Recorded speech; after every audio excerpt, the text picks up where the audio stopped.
What's up, barbecue fam? When it comes to seasoning brisket, there is a methodology that I like to follow. This is a brisket that I just trimmed, and if you're curious on how I trimmed it, I have a video that likely got released right before this one.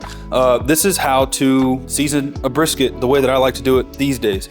If you're new to the channel, welcome. I don't ask anything of new people other than to have maximum enjoyment for the duration of the time that you're here. And if you're not new to the channel, well, what's up, family? It's good to have you back.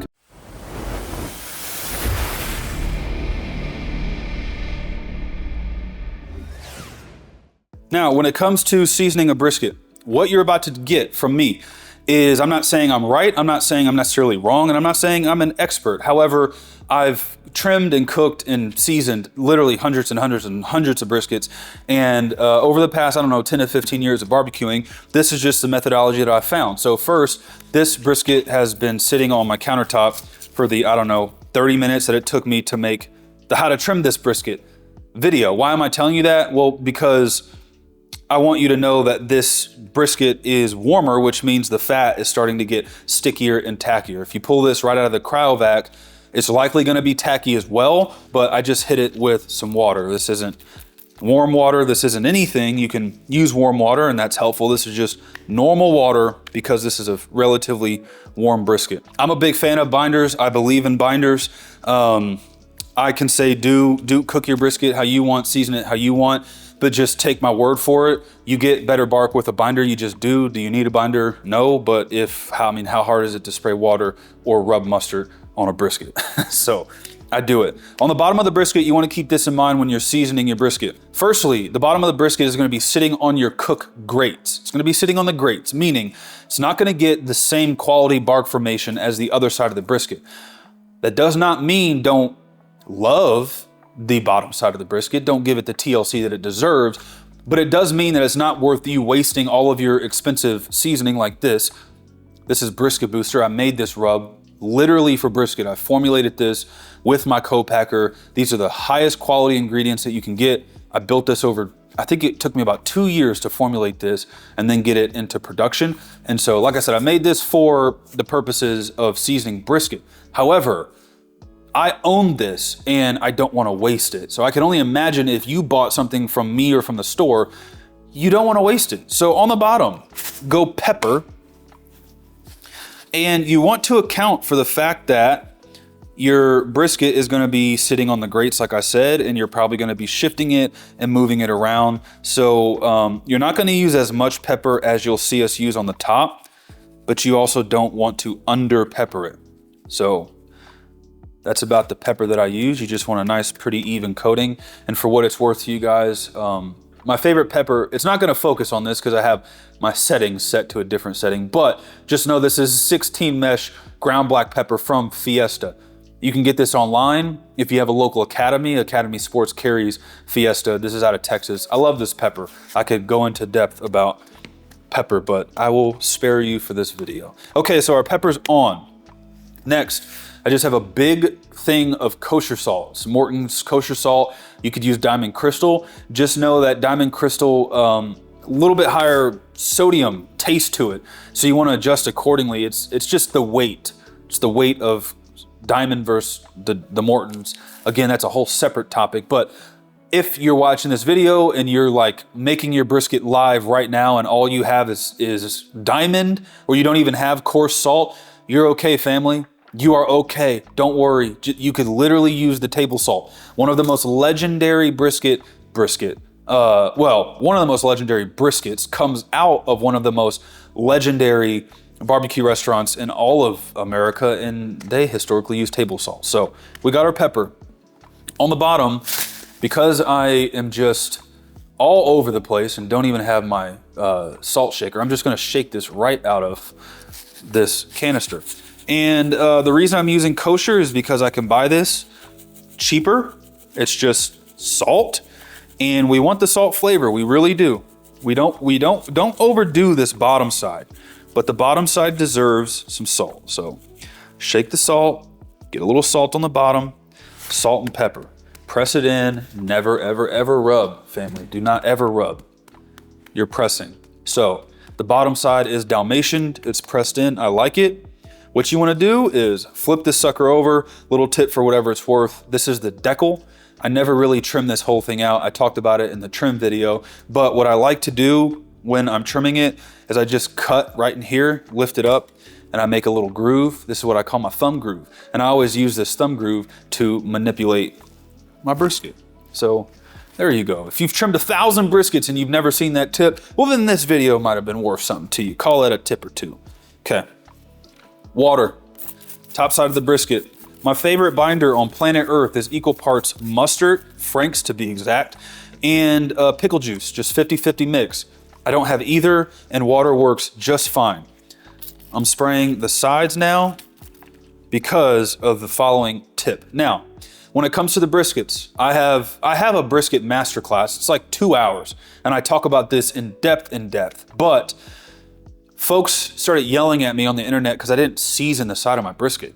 Guys, I don't really season the side of my brisket anymore. What I like to do, if I'm going to season the side at all, as you'll see in a second, if I really want something on the side, I just cut my hand and then I season my hand and I let the granules bounce off onto the side. Guys, with pepper, if you over pepper the outside of your brisket, let me back up and explain this. The reason why pepper is important, especially coarse black pepper, if you're new to barbecue, when you make this brisket, if you do it right, you're gonna render this fat cap down.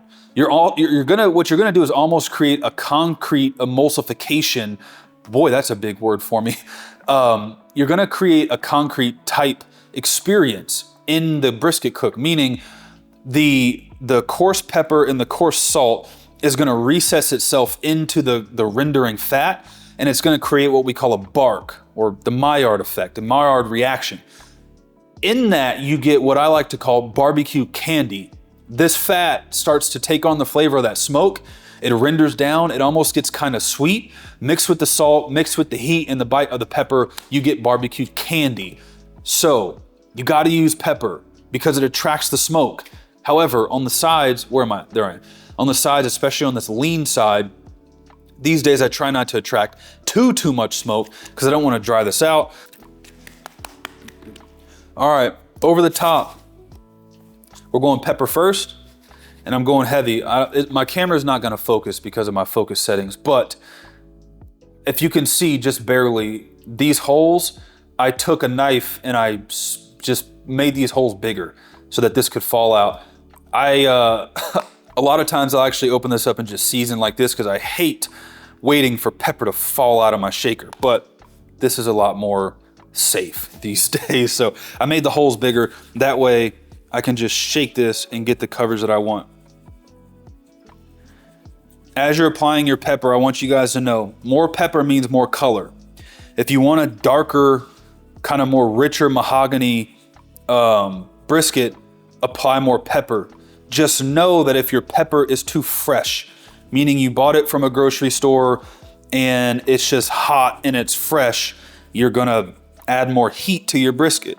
Something I like to do is I like to buy 3, 4, 5 of these, open them up, pour them inside of a big gallon bag, leave that bag open in my refrigerator for a few weeks, minimum 7 to 10 days. Sometimes I go longer. It just allows the pepper to air out.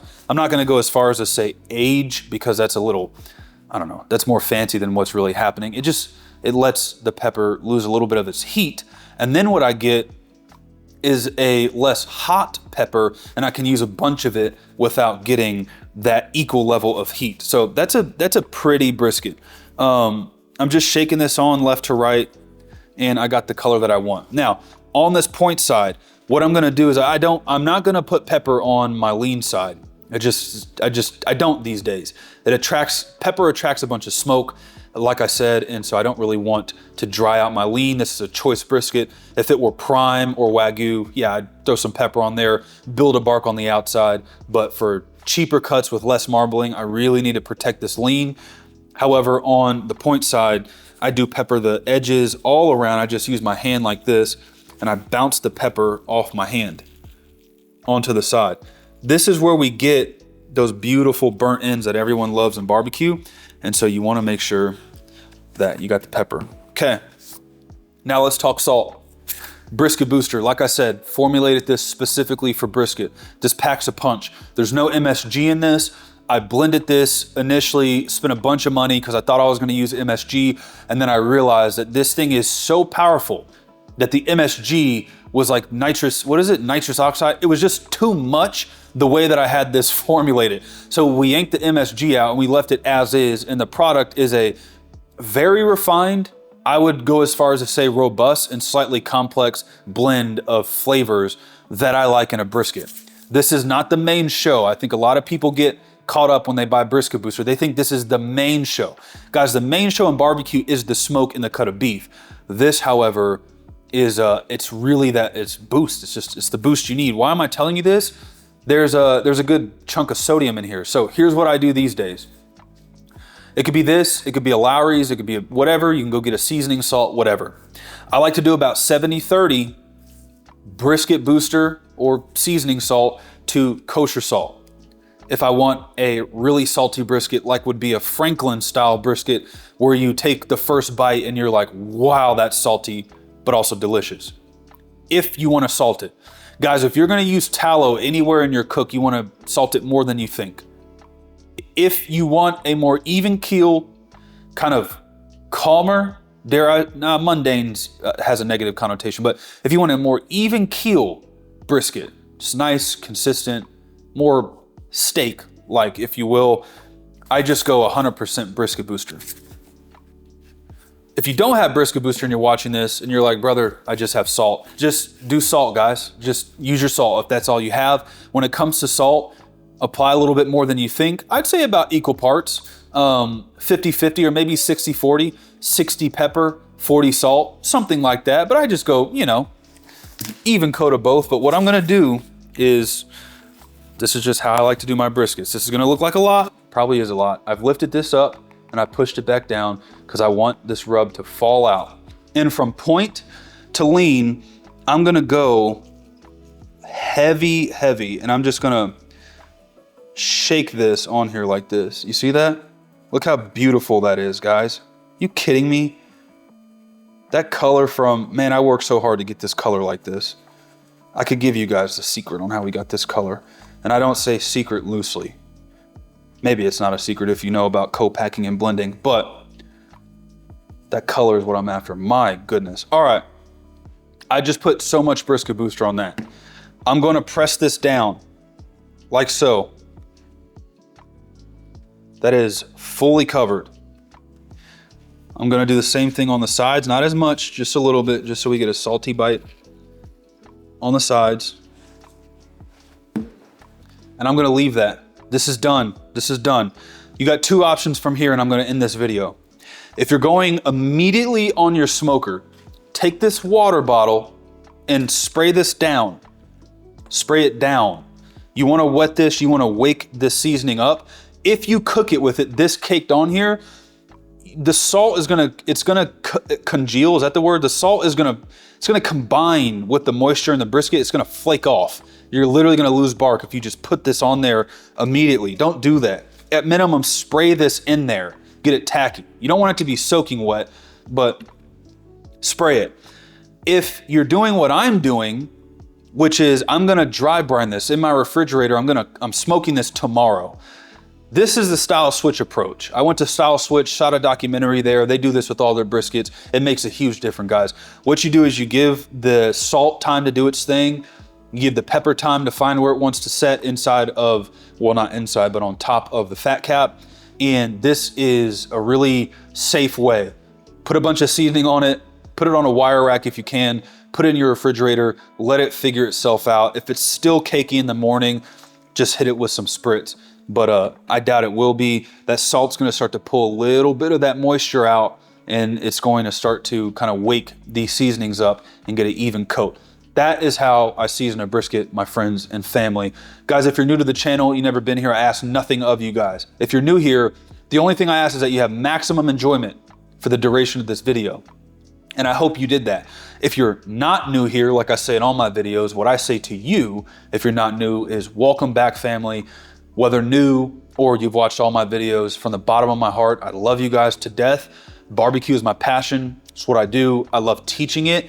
I would advise you, if you're new here, go through my portfolio and go find something that you think resonates with you. I have master classes, I have mini films, I have documentaries, I have instructionals, and then I have like 20-minute videos where I deep fry an egg roll just because I felt like it. So find what you want. Let me know what you think. Love you guys. Big Frizz, meet and greet. Over and out.